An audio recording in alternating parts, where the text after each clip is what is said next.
What's up, YouTube? This is D, and I'm coming to you with yet alone another update on the Cube build. Now, there's a good reason I'm doing this, and a lot of people don't do it.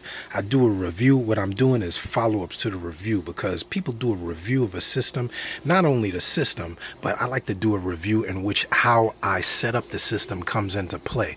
And there's a reason why I'm doing this, because the Cube, the tank, filter, skimmer, whatever equipment you use is only as good as the application that you use in setting it up and what you set it up for. And the reason I'm going to mention this is because if you follow me on Instagram, you will see that I posted several test readings, and if you hear that noise in the back, it is my son on the Xbox. Yes, because he is in the junior man cave area and I am the big man cave area.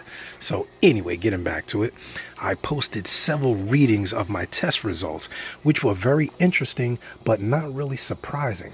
I did a phosphate test using my Hannah checker. My main tank upstairs had a really high phosphate level, but that is an old tank in which I don't do a lot of water changes. Now, surprisingly enough, I'm mentioning the phosphate level because people complain about algae and complain about setting up saltwater tanks. The reading on the phosphate level of the frag tank was a 0.6, which is high, but really low when you compare it to other people as far as their reef tank phosphate levels. Now, in this tank, I grow a lot of SPS, I grow LPS, I grow all kinds of frags. I even have softies in there, but I grow very sensitive corals in which I frag and I take out and move them to other tanks, or I trade them on sometimes with a few other hobbyists. Now, the reason this comes into play, because one of my friends, we just recently set up a tank for him, and he used tap water. It was a kind of a rush thing. We didn't have a chance to run the RO unit because we kind of got the tank at the last minute. Really good deal. But I set up this tank with the old water from my 5-gallon, but I also mixed the salt for this tank with tap water because my membrane is on order. I'm ordering a membrane for my RO unit. I probably will get it either Friday or Saturday, depending on the mail. So the phosphate level for this tank versus this tank was almost double. This tank had a reading of 1.7, which is really high. I think it was 1.4 actually. 1.4. I tested it again. It was like 1.5 or something like that. But the phosphate is really different from the tap water to the RO water. And this is the reason why a lot of people struggle in the hobby.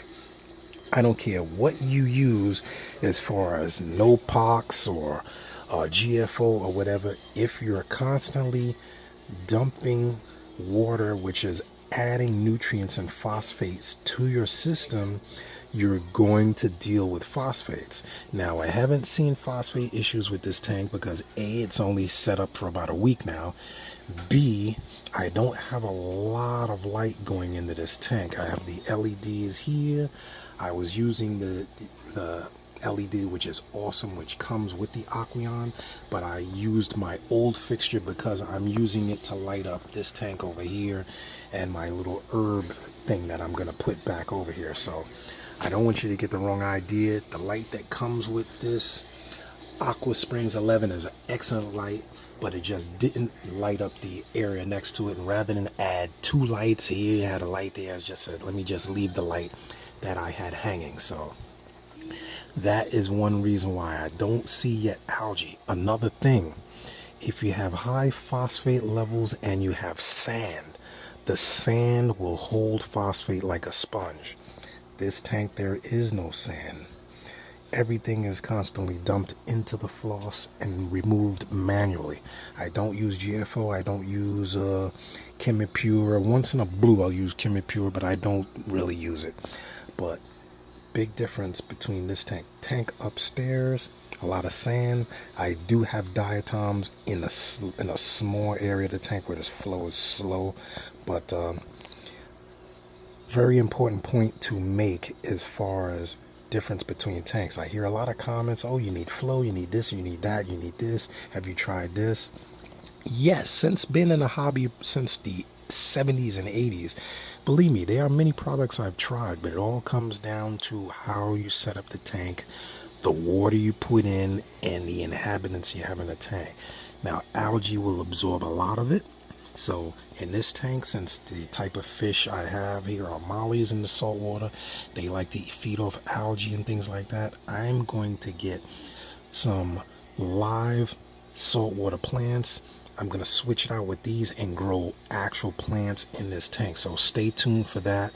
And we're going to see how it affects the phosphate levels in the tank. I have some caulerpa. If you look really closely, I have caulerpa growing in there. We'll see how that does under the light. And we'll keep close tabs on that and see if the phosphate levels either go up or down. So I thought that was a really good point to make in the review of this tank, because I haven't seen it yet, but I'm sure people will write in, oh, I've had this experience with it. I get it on pumps, Jabil lights all the time. I've used this equipment, it didn't grow that. I've used that equipment, it didn't grow this. My tank did that, my tank did this. Equipment is equipment. Over decades of running tanks, I've used everything from compact fluorescents, T8s, T5s. I've used every kind of light. I've used every kind of skimmer. I've used the skilter. If you guys have been in the game a long time, you remember the skilter. You remember the CPR backpack. You remember all these different pieces of equipment have come and go. But people that have been in the hobby have been keeping fish and coral and things through all of these changes. So we're going to monitor this tank. I'm telling you the phosphates are high. I'm going to show you as it progresses if it grows algae, if it doesn't grow algae, what I do to combat it, what I do to deal with it. And since these tanks are close together, this is why I didn't set up the tank for the Rico's project, because I planned on setting up this breeding tank next to this one and showing you the comparison and contrast between the water parameters and the reaction of the inhabitants. So stay tuned for that. Click subscribe. I want to thank you for watching. If you got any comments below, questions, post them below. Give me a thumbs up. If there's any questions you have in regards to the tank, post them below. I look forward to hearing from you guys. And I'm still always constantly watching this thing because it is crazy to me watching it. I see that water goes in the plant section, but I don't know what I'm going to do with this yet. I'm going to find a plant to go in there. Maybe I'll raise the light up. But stay tuned for that. And until next time, this is D. See ya, see ya, see ya. Love, peace, and hair grease. I'm out. I'm going to go play video games. Alright. See ya.